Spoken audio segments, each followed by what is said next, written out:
একদিন সুলাইমান আলাইহিস সালাম জঙ্গল দিয়ে যাওয়ার সময় একটি পেঁচা তাকে সালাম দিল।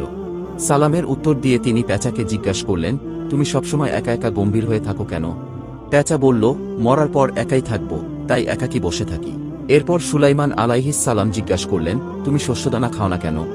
সে উত্তর দিল, কারণ এর জন্যই আদম আলাইহিস সালামকে জান্নাত থেকে বের করে দেওয়া হয়েছিল।